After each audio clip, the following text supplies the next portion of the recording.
Kailan niyo kami bibigyan ng apo? Tanong ni Mom. Sumandal ako sa sopa habang nakahawak ang kamay ko sa bewang ni Ruby.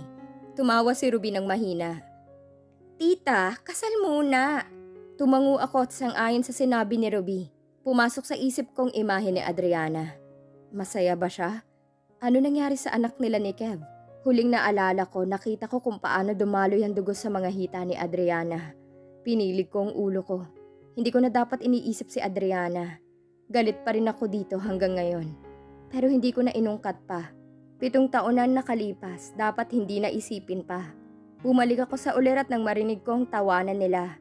Nasa mansyon kami ngayon nila Ruby para pag-usapan ang kasal na gaganapin. I should be happy kasi sa wakas, matatali ko na ang babaeng mahal ko sa simula pa lang. Sa 7 taon, wala na akong balita kay Adriana at Kev. Sa 7 taon, hindi na ito nagparamdam. Hindi ko na rin inalam kung anong ginagawa nila. Hindi na rin ako interesado. Nilagok kong isang basong alak. Nasa opisina ako ngayon habang nakatalikod sa mesa ko. Nakaharap ako sa malaking salamin na kung saan kitang-kita mong matatayog na gusali. Nasa bulsa ang kamay ko. Lumilipad ang isipan ko kay Adriana at kung anong nangyari dito. Pilit ko siyang kinalimutan pero hindi ko nagawa. Ang hirap-hirap. Umalis din kami ni Ruby pagkatapos ng meeting namin sa wedding planner na inihanda ni na Mom. Umuwi kami ni Ruby sa kondo ko. Bagong kondo na binili ko. Hindi ko na kailanman binalikan ang kondo ko noon na kung saan ginawa nila ng milagro. Parang kahapon lang sariwang-sariwa pa rin sa akin. Napatingin ako sa intercom ko nang tumunog ito. Lumapit ako dito at pinindot ko ang speaker. Nagsalin ulit ako ng isang basong alak bago ko nilagok. Good evening, Mr. Benaventura. Pasensya na po sa abala pero may gusto pong kumausap sa inyo. Sabi ng sekretary ko sa intercom. Hinubad ko ang coat ko. Kumunot ang noo ko. Sino naman? Wala akong inaasahang bisita ngayon. Papasukin mo, malamig kong sabi. Kinuha ko ulit ang baso at saka ko nilagyan ulit ng alak. At nilagok lamang ito ng isang beses. Hinilot ko ang sentido ko. Sinong gustong kumausap sa akin? Wala naman akong inaasahang bisita. Bago ko pa masundan ang susunod na tanong, ay bumukas ang pintuan. Tiningnan ko ito at tumambad sa akin si Kev. Gulat kong ani, pero nahihimigan doon ng sorpresa. Anong ginagawa ng lalaking to dito? Bumalik ulit sa akin ang lahat. Ang lahat-lahat 7 years ago. Kinuyom kong kamao ko at malamig kong tiningnan si Kev na nasa harapan ko. What are you doing here? Malamig kong sabi habang pinipigilan ko ang sarili kong kumalma. Nakakuyom ang kamao ko at mahigpit kong hinawakan ang basong hawak ko. Bumalik sa akin ang lahat nang makita kong pagmumukha ng lalaking to. Tungkol ito sa akin at kay inihagis kong basong hawak ko kanina sa paanan ni Kev. And this time hindi ko na nakayang galit ko para sa taong nasa harapan ko ngayon. Kinain ng malalaking hakbang kong distansya namin dalawa at hindi ako nagdalawang isip na kwelyuhan nito. Damn you man! Ano na naman ang kasinungalingang dala mo? Ano na naman? Galit na galit kong sabi habang hawak kong kwelyo nito. Umangat si Kev dahil sa nagawa ko. Kung pwede lang pumatay ng tao, nasa lupa ka na sana, Kev. At buto-buto na lang. Wala kaming relasyon ni Adriana. What? Sinapak ko na. Hindi ko na kayang pigilan ang galit ko. Sinapak ko ito ng malakas, dahilan para mabitiwan ko si Kev at humagis ito sa cabinet na may base. Nahulog ang mga laman nito. Wala silang relasyon ni Adriana. Sinungaling. Nilapitan ko ito at inangat muli at sinapak ko pa ng isang beses. Sige lang pre, sapakin mo lang ako ng sapakin. Wala kaming relasyon ni Adriana. Inangat ko ulit ito sa pangalawang pagkakataon. Sinapak ko pa. Nakahiga na si Kev habang pagapang na umaatras palayo sa akin. Pinunasan niyang gilid ng labi nitong meron ng dugo. Wala kaming relasyon ni Adriana. Totoong sinabi niya. Hindi kami magkakilala. Walang namamagitan sa amin. Walang nangyari sa amin. Patuloy ito sa pagsasalita. Mas lalo akong nagalit. Dinaganan ko si Kev at doon ko siya sinapak ng sinapak. Sa kaliwa man o sa kanan wala akong sinanto. Buong mukha niya, sinapak ko. Anak mo, nasa sinapupunan niya. Ikaw ang ama ng batang nasa sinapupunan niya. Huminto na ako sa pagsasapak kay Kev nang dahil sa sinabi nito. Tumigil bigla ang tibok ng puso ko. Pero nanatili ako nakadagan sa katawan ni Kev. Halos hindi na maitsurang mukha nito dahil sa sapak ko. Nanghina ako dahil sa narinig ko. Parang nagpanting ang tenga ko sa sinabi nito. Bumuka ang bibig ko pero hindi ako makapagsalita. Hindi kami ni Adriana. Walang namamagitan sa amin. Walang nangyari sa amin. Yung picture na nakita mo, hindi yung totoo. Isa lamang yung palabas. Totoong sinabi ni Adriana, hindi kami magkakilala. Dahan-dahan akong umalis mula sa pagkakadagan sa katawan ni Kev at nangihinang umupo. Napayuko ako. Umiling ako. Sinungaling to. Nakapagsinungaling na ito sa akin ng isang beses. At maniniwala pa ba ako? Bumilis ang tibok ng puso ko. Hindi ako makatulog pare, gabi-gabi. Araw-araw, kinakain ako ng konsensya ko. Dagdag ni Kev. Nanatili akong nakayuko habang pilit kong iniintindi ang sinasabi niya. Ikaw ang ama ng dinadala niya. Ikaw ang ama ng anak niya. Mas lalo ako nanghina nang marinig kong sinabi ni Kev. Para akong binagsakan ng mundo. Sunod-sunod umagos ang luha ko at sa puntong yon, wala na akong pakialam kung makita ni Kev. Yung picture na nakita mo, hindi yun totoo. Gawa-gawa lang yun pare. Lahat yun, gawa ni... Pumikit ako ng mariin. Literal na kumirot ang puso ko. Para akong nawalan ng lakas pagkatapos kong narinig ang sinabi na yun ni Kev. Sunod-sunod umagos ang luha ko nang pumasok sa imahe kong mukha ni Adriana habang nasasaktan at ang dugo nito. Ni Ruby. Nanatili akong nakaupo habang nakayuko. Kumikirot ang puso ko. Sunod-sunod umagos ang luha ko na parang ulan. Nagpanting ang tenga ko sa mga narinig ko mula kay Kev. Kung hindi lang ako nawalan ng lakas, masasapak ko pa ito. Paano to gagawin ni Ruby?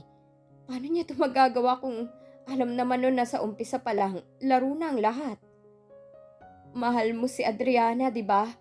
Hindi mo maiwan kasi mahal mo. Nakalimutan mong pustahan ng barkada kasi minahal mo. Hindi ako nagsalita dahil nagbabarang lalamunan ko. Kinuyom ko ang kamao ko. Gusto kong magwala pero hindi na kaya ng katawan ko.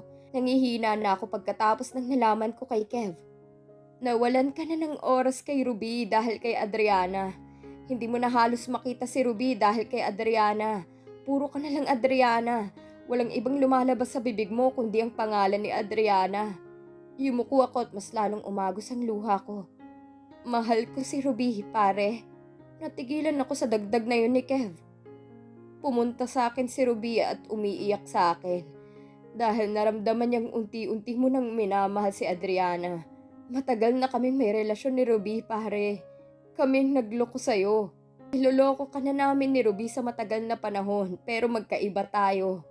Mas mahal ka ni Ruby kaysa sa akin. Hindi man lang ako naapektuhan nang marinig kong sinabi ni Kev na matagal na silang may relasyon ni Ruby. Hindi man lang ako nakaramdam ng galit. Hindi man lang ako nakaramdam ng sakit. Sa sobrang pagmamahal ko kay Ruby, nabulag ako. Ginawa ko lahat ng gusto niya na sirain ko kayo ni Adriana upang bumalik ka sa kanya. Sa sobrang pagmamahal ko kay Ruby, pare, wala na akong pakialam kung meron man akong kahati. Basta ang importante sa akin, mapasakin lang si Ruby. Nanatili akong nakayuko habang nakikinig pa rin dito. Pinangakuan ako ni Ruby na babalikan niya ako kung gagawin ko ang gusto niya. Mahal na mahal ko si Ruby, pare, na kaya kong gawin ang lahat para sa kanya. Pumasok ako sa kondo mo noon habang mahimbing na natutulog si Adriana.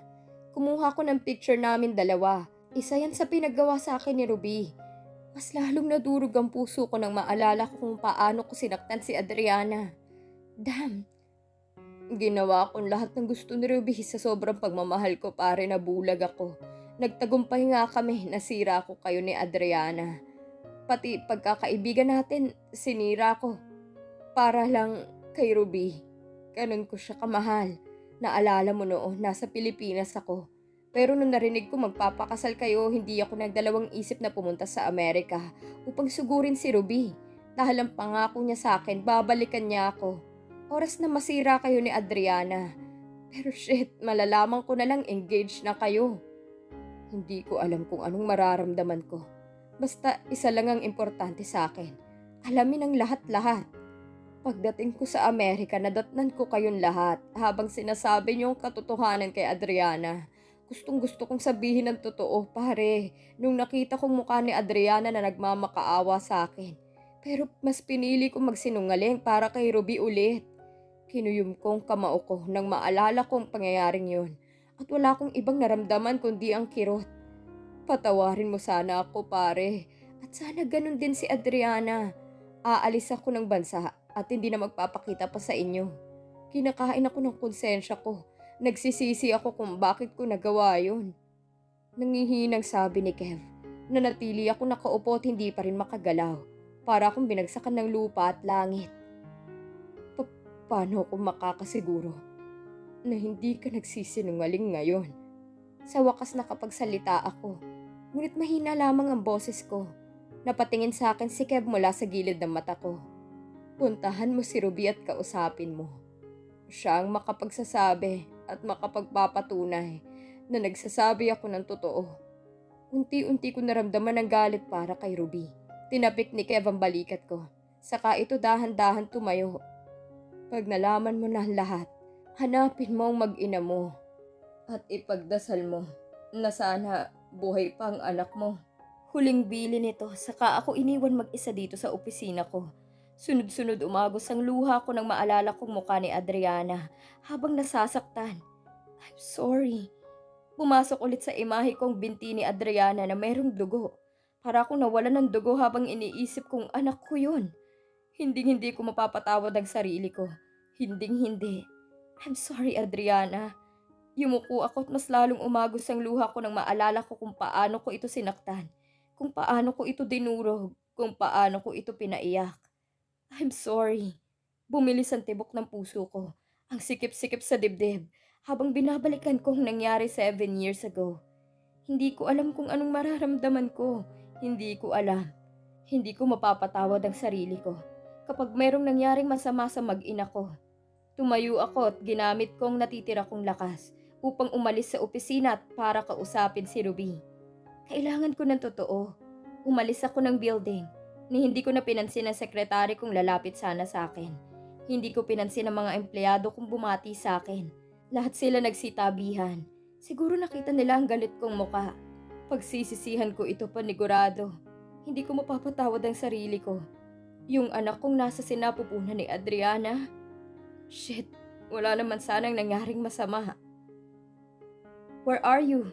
Tanong ko kaagad kay Ruby nang tinawagan ko siya habang papasok ako sa kotse ko.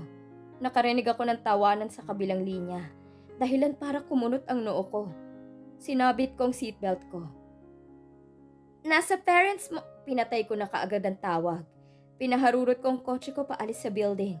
Sapat na sa akin ang malaman kung nasaan si Ruby. Pinilisan kong pagmamaneho ko na hindi ko pinakailaman ng red light.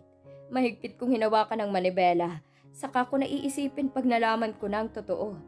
Hindi ko mapapatawad ang sarili ko pag merong nangyaring masama sa anak ko, sa mag-ina ko.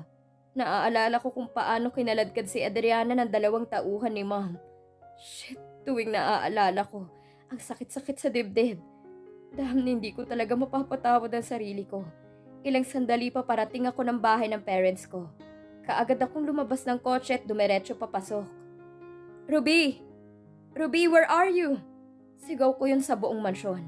Dumiretso ako sa kusina nang hindi ko sila makita sa sala at tumambad sa akin si Ruby na nagbe-bake kasama si Mom at ng mga kaibigan namin. Napatingin sa akin ang lahat na nakakunot noo. Na kay Ruby lang ang paningin ko na ngayon malaking ngiti habang nakatingin sa akin. Ipagdasal mo, Ruby, na hindi nagsasabi sa akin si Kev ng totoo. Dahil oras na malaman kong totoo, pasensyahan tayo. Lumapit sa akin si Ruby habang nagtatanggal ng apron sa katawan nito. Malaking ngiti nito sa akin. Habang palapit sa akin, nakakuyom ang kamao ko habang nakatingin sa babaeng ito. Ang aga mo ata. Nag-bake. Totoo bang walang relasyon si Kev at Adriana? Pinutol ko kaagad ito. Gotcha. Nanlaki ang mata ni Ruby at gulat na gulat ito sa tanong ko. Bumagsak ang balikat ko. Ramdam kong natigilan din si Ruby. Ha? Mas lalo kong kinuyom ang kamao ko. Umatras ako ng 1 beses, baka kung anong magawa ko sa babaeng to. Just answer my damn question, Ruby. May relasyon ba si Adriana at Kev? Sigaw ko dito, dahilan para mapatalon ito. Nakita kong pamumutla ni Ruby. Nanginginig ang balikat ko sa galit. Of course! Nakita mo naman, di ba? Lumayo ako kay Ruby nang sinubukan nitong lumapit. Umiling ako. Sinungaling. Sinabi na ni Kevin lahat. Ano? Magsisinungaling ka pa? Galit kong sigaw. Halos maramdaman kong ugat sa leeg ko. Sana, huwag mong sigawan si Ruby. Anong nangyayari? Hindi ko pinansin ang sabi ng ina ko. Rafael! Nangihinang tawag sa akin ni Ruby. Umiling ako, ang bigat-bigat sa dibdib. I'm waiting, Ruby. Sabihin mo sa akin ang totoo. Nangihina ring sabi ko. Panigurado na sa oras na magsabi sa akin si Ruby ng totoo. Parang guguho ang mundo ko. Hindi ko mapapatawad ang sarili ko. Nanatili akong nakatayo sa harap ni Ruby habang naghihintay ng sagot. Malamig kong tiningnan si Ruby habang namumutla. Come on, Ruby. Spill it. At pagkatapos pasensyahan tayo. One more lie, Ruby. And you will regret it. Just answer my damn question. Oo at hindi lang ang sagot, Ruby. Ramdam kong ugat sa leeg ko. Habang galit na sinasabi kong mga salitang yun kay Ruby. Sunod-sunod umagos ang luha ni Ruby. Bumagsak ang balikat ko. Doon pa lang alam ko na ang sagot. Parang gumuho ang mundo. Let me explain. Pakinggan mo muna ako, Rafael. Nagmamakaawang sabi ni Ruby sa akin habang lumalapit at hinahawakan ang braso ko. Lumayo ako dito dahil ayokong manakit ng babae ng pisikal. At baka kung anong magawa ko sa'yo, Ruby. Ginulo ko ang buhok ko sa sobrang frustrated. Ruby, hindi mo pa nasasagot ang tanong ko. May relasyon ba si... Wala! At tigilan na ako. Tuluyan na ako ng hina nang sinagot niya ang tanong ko. Yun lang ang gusto kong malaman. Wala na akong pakialam sa ibang bagay. Ang malaman na walang relasyon si Kev at Adriana. Ang malaman na ako lang ang lalaki ni Adriana. Sapat na yun. Rafael, please, magpapaliwanag ako. Isang beses lumapit ulit si Ruby sa akin. Umiiyak ito habang namumutla ang muka. Nasa tabi na nito ang ina ko habang sinasamaan ako ng tingin. Naguguluhan din sila kung anong nangyari. Ang bigat-bigat sa dibdib. Niloloko lang pala ako. Walang kasal na magaganap, Mom. Walang kasal na magaganap. Sigaw ko na ikinagulat ng lahat. Nanlaki ang mata ni Ruby saka ito tumakbo papunta sa akin at niyakap ako. No, Rafael. Hindi pwede. Magpapaliwanag ako, please. Makinig ka muna sa akin. Tinulak ko ito palayo sa akin. Ramdam na ramdam ko ang galit sa dibdib ko habang nakatingin kay Ruby. Tumigil ka na! Sigaw ko habang nakaturong hintuturo ko sa mukha nito. Kung pwede lang manakit ng pisikal. Ruby, ginawa ko na. Umiyak si Ruby at hindi ito makapagsalita. Rafael, anong nangyayari dito? Si Dad na nasa likod ko. Paniguradong kararating lang. Umiwas ako ng tingin, ang bigat-bigat sa dibdib, habang binabalikan ko ang lahat 7 taon. Hindi ko mapapatawad ang sarili ko. Isang beses bumaling ako kay Ruby na hanggang ngayon umiiyak pa rin. Habang nagmamakaawang tumingin sa akin. Ipagdasal mo, Ruby, na walang nangyaring masama sa anak ko. Dahil sa oras na merong nangyaring masama doon, I can't forgive you. Tandaan mo, Ruby, hindi kita mapapatawad. Sigaw ko habang galit na nakatingin dito. Hindi talaga kita mapapatawad. Iniwan ko sila doon at nilagpasan ko ang ama kong kararating lang. Kinuha ko kaagad ang phone ko, tinawagan ng isang taong alam kong makakatulong sa akin. Hanapin mo si Adriana, Adriana Gray. Halugugin mo ang Pilipinas at Amerika. Hanapin mo lang ito. Ruby! Rafael, si Ruby! Hindi pa ako tuluyang nakalabas sa mansyon nang marinig kong sigaw na yon at nangunguna doon ang boses ni Mama. Kumunot kaagad ang noo ko, tinapos ko kaagad ang tawag ko sa isang private investigator. Kaagad akong bumalik sa loob at dumiretso sa kusina, baka anong nangyari. Tumambad sa akin si Ruby na walang malay. Kaagad akong tumakbo palapit dito at hindi nagdalawang isip na iangat si Ruby. Nawalan ito ng malay at hindi ko alam kung bakit. Nagpapanik na ang ina ko at kasalukuyan namang tinatawagan ni Dad sina Tita Faye. Nilabas ko kaagad si Ruby sa mansyon habang nakasunod sa akin si Mom na nagpapanik. Hindi ko pwedeng iwan ang babaeng to. Pinasok ko siya sa kotse ko at ganun din si Mom kasama si Bianca, ang kaibigan namin. Dalhin natin sa hospital. Si Mom ang nagsalita. Nag-focus ako sa pagmamaneho papunta sa hospital. Nawalan lang yan ng malay sa hospital agad ang bagsak. Kung pwede lang iwan, ginawa ko na. Hindi na ako nagsalita, tahimik ako nagmamaneho, at ang tanging nasa isip ko lang si Adriana, kung saan ko ito mahahanap. Narating namin ang hospital ng ilang sandali. Kasabay nun ang pagdating naman ni na tita. Kaagad kong pinasok si Ruby sa loob at sinalubong kaagad kami ng ilang nurse. Nilapag ko si Ruby sa hospital bed na merong gulong. Napapikit ako ng mariin at sinalubong kaagad ako ni Dad na galit ang muka habang nakahawak sa kwelyo ko. "What did you do?" Bahagya ako nag-alala para sa ama ko. Baka merong mangyaring masama dito. Wala akong ginawa, Dad. In fact, tinulungan ko pang dalhin yan dito sa hospital eh. Nagkibit balikat ako sa tanong ni Dad. Kailangan ko nang umalis dito. Meron pang may mas importante dito. At yun ay ang mahanap ko si Adriana. "Rafael, where are you going? Paano si Ruby?" Wala akong pakialam. Binalingan ko sila nang tinawag ako ni Mom. Sa oras na ito, mas importante sa akin ang mahanap si Adriana. "I'll be back." Sabi ko kahit hindi ako sigurado kung makakabalik ako. "Si Adriana muna, Ma'am. At magiging masaya kayo pag nalaman yung may apo kayo." Umalis ako sa hospital pagkatapos maihatid si Ruby. Hindi ako nagdalawang isip na tawagan ng mga private investigator namin. 5 private investigator ang kinuha ko para mahanap si Adriana sa Amerika at dito sa Pilipinas. Pero bigo ako. 2 buwan na ang lumipas, hindi ko pa rin mahanap. Hinang-hina na ako. Halos hindi na ako umuwi sa bahay para lang makuha ang impormasyon sa mga private investigator ko. Pero ni isa walang nakakuha kung nasan si Adriana. "Where are you?" Palipat-lipat ako ng investigator. Dahil lahat sila palpak kung kumuha ng impormasyon. Walang makapagsabi sa akin kung nasan si Adriana. Gumastos ako ng libo-libo mahanap lang si Adriana. Nawala din sa isip ko si Ruby. Hindi na ako bumalik sa hospital pagkatapos kong ihatid. "Sigurado ka ba sa nakuha mong engineer?" Seryosong sabi ko kay Patrick. Kaibigan ko sa ka-business partner na rin. Umiinom kami ng alak ngayon, dito sa conference room ng company niya. Balak namin magpatayo ng hotel kasama ang mga kaibigan ko. "Oo naman, ako pa." "Come on dude, trust me. She's one of the famous engineer of this country. Lahat ng proyektong gawa niya successful." Manghang sabi nito. Nilingon ko ito na nagdududa. "Nakita mo na?" Umiling ito bilang sagot bago nilagok ang isang basong alak. "Oo, babae pare. At di ko pa nakita. Sinabi lang sa akin ng relatives ko na siya ang kukunin nating engineer." Sabi nito bago umupo sa swivel chair. Tahimik lang sina Dad. Andito kami lahat dahil sa plano namin magpatayo ng hotel. "I want to meet her then." Seryoso kong sabi bago ko nilagok ang isang basong alak na hawak ko. Umupo ako ng maayos. Hindi ko alam kung bakit ako kinabahan. Parating na siya. Anunsyo ni Patrick bago niya binalik ang phone nito sa bulsa nito. Meron kasi itong binabasa kanina. Umayos kami ng upo at hinintay ang pagdating ng engineer na sinasabi ni Patrick. Pumilis ang tibok ng puso ko sa hindi ko malaman kung anong dahilan. Umayos ako ng upo. Nasa harapan ko si Dad, ang pamilya ko sa kapamilya ni Ruby at Patrick. "Excuse me sir, nandyan na po si engineer." Anunsyo din ng sekretary ni Patrick. Umayos kami ng upo lahat nang sinenyasan ni Patrick na papasukin na. Nasa pintuan ng mata namin lahat habang dahan-dahan itong binuksan ng babae. Una kong nakita ang maputi nitong paa. Mula sa paa nilakbay ko ang paningin ko sa katawan nito.